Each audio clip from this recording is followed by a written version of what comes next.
Week 1 of the 2025 NFL season, Brock Bowers, tight end for the Las Vegas Raiders, suffered a left knee injury against the New England Patriots. So as we slow down the video of when we think Brock Bowers did get injured, we see that as he continues to run with the ball, there is an excessive amount of contact through the defensive player on the Patriots, where it gives out a slight valgus force through his right lower extremity. This can be indicative of an MCL injury or sprain.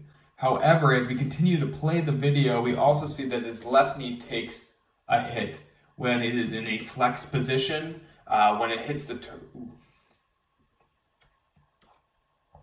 However, as we continue to play the video, we see that the left knee also slams into the turf in a very awkward flex position, which could be a mechanism of injury for that PCL. And as we see on the next few plays here, we see that Brock Bowers is favoring that left knee more, showing that might be where the injured extremity is. So if we take a look at our anatomical model here, we have the PCL if we're looking at the posterior side of the left knee. However, the primary role of the posterior cruciate ligament is to prevent that tibia from translating too much backwards or posterior against the femur. Here originates just right at the medial femoral condyle, as seen right here, and then it goes and inserts at the posterior aspect of that tibial plateau. So the primary injury for ligaments are sprains, and these are all classified under grades. Grade 1, which is basically just limited damage and only microscopic tears can be seen, typically functionally working completely normal. Grade 2 is when it's going to be partially torn and there's going to be that feeling of instability.